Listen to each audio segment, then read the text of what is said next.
Polly and I were outside having, my morning coffee outside. It's summertime, so why not? In the garden, Polly picked some tomato. There was some chives, a ton of chives back there this year. And this is what we call, a lot of people call it Jamaican callaloo. In the Southern Caribbean, especially Trinidad and Tobago, we call this spinach or chorai bhaji. Had me thinking, I have some leftover rice in the fridge. Why not put it together for our lunch? So that is what we're doing today. The three ingredients is going to be the main ingredients. I will add some salted cod to it just to give it a bit of flavor, that Caribbean vibe.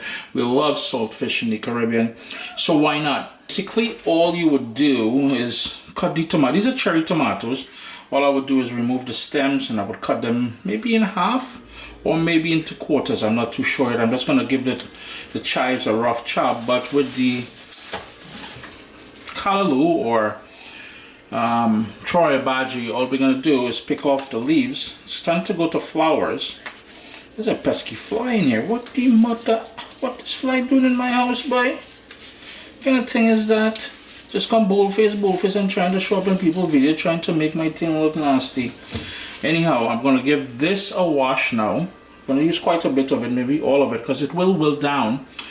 Give it a wash. I'm not using any of the stems. If you want to use the stems, you can. What I would recommend doing is taking a paring knife and pulling back on it a bit, because the outside here can be a bit tough. See, that's what a stringy thing. Don't include any of the flowers. These are the flowers here. Had I allowed this to go for another 2 weeks or so, that is where the seeds would develop. But for now, all I'm using are the leaves, and I'm going to give it a good wash and chop it up. Let's do a quick little update on the ingredient list. I completely forgot. I had garlic from the garden in the garage. I went in the back in the garage. I grabbed 6 cloves of garlic, thinly sliced. The prepared chorai bhaji or Jamaican callaloo, the chives. I found a couple pieces, remnants of a red bell pepper and a yellow bell pepper, starting to go bad in the fridge, so you see it's all diced up there. The leftover rice, that's about 3 cups of rice. It's parboiled brown rice, which has been cooked a couple days ago. It was boiled in salted water, by the way, and it's been in the fridge. We're gonna need some black pepper. I am not the biggest fan of sesame oil, nor am I affiliated with the brand, but a few drops in here will work nicely. The tomato you already saw. We'll need some vegetable oil or olive oil. In my case, I'll be using some grapeseed oil. That's all I have right now. And I have here a tablespoon and a half of mushroom soy sauce.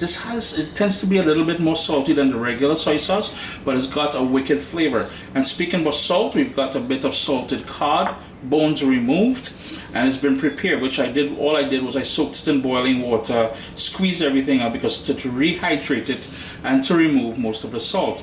So yeah, there we go. I've got that grapeseed oil in the pot. That is a tablespoon and a half, as I mentioned earlier.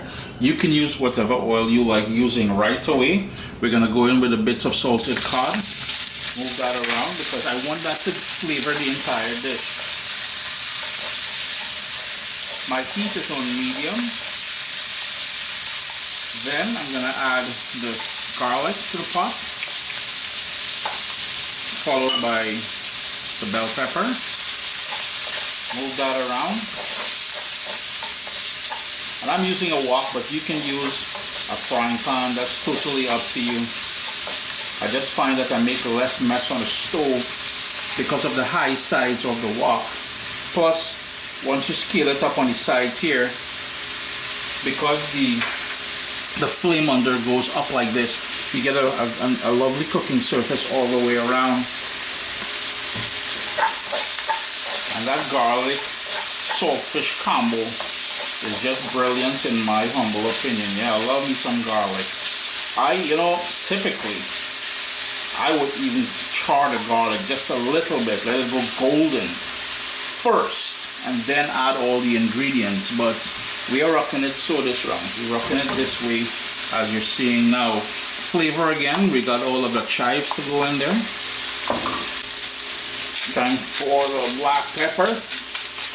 I won't be adding any salt to this, but May I recommend you taste it at the end and you adjust the salt to your own liking. The remnants of salt in the salted cod plus the salt element of the mushroom soy sauce, and remember the rice was cooked in salted water. So I'm just going to give that another minute. Kitchen is already smelling lovely, and the only reason why I didn't put some onion in here is because I much prefer the flavor of the chive, and I'm trying to use the chives from the backyard. You know, it don't make sense planting a garden and you're not using it. So in goes that spinach, aka Jamaican callaloo, aka chorai bhaji. Don't fret, it will wilt down. At this point, I'm gonna go in with that mushroom soy sauce. It's only been a minute and a half since I added the bhaji to the pot. Let's call it the greens, so this way I don't have to keep repeating all the different names for it. I added the greens to the pot and notice how it's already wilted down. My heat is still on medium high. We're gonna add the tomato in there now. Buddy, come on, man. Move that around. Now if you wanted to add the tomato at the end, you can also do that. I just want a bit of acidity in the tomato to help balance off things here. Plus, by cooking it down a little bit, the sweetness, that natural sweetness of the tomato will become more noticeable. It's been about 6, almost 7 minutes since we added the tomato to the pot, and once you want to get to, it will spring up a lot of water. You want to get to that dry pot there. What I'm going to do now is time to introduce the rice to the festivities. And if you recall, I mentioned earlier, the rice is straight out of the fridge. So even if you have freshly cooked rice, may I recommend that you chill it down a bit first before you add it in here. This way you're going to get a more grainy rice. Like I said before, I'm not the biggest fan of sesame oil, but I will put in a few drops in there. And now it's just a matter of giving everything a good mix. And this would be a proper lunch for 2 or 3 people with a little side salad or something like that. Or dinner, whatever you fancy, you know what I mean? But a nice little, I guess we'll call this a fried rice. A nice little fried rice with ingredients from the garden out there. All we need to do is heat this through and then boom, bam, we're all done. Sup, soldiers? Listen, if you enjoy this recipe, I'd really appreciate it if you hit subscribe and click that bell notification thing. If you've made the recipe, take a picture and send it to me. Email address down here. I mean, trying to tell people the email address, them butts will take the address and do all kind of thing with it. And tag me on Instagram at Caribbean Pot. I really appreciate you guys, and thanks for being in my kitchen with me today. Irie? Chris here, CaribbeanPot.com. Always a pleasure having you all in the kitchen with me. The recipe will be posted on Caribbean Pot within the next couple of days, so head over there for the full list of ingredients and all that kind of jazz. Irie? Oh, quick tip. Wok. You see that handle? The way the flame moves up to the sides of the wok. Boom. Use one of them oven mitts kind of thing, yeah, because you will burn your hand. I learned the hard way.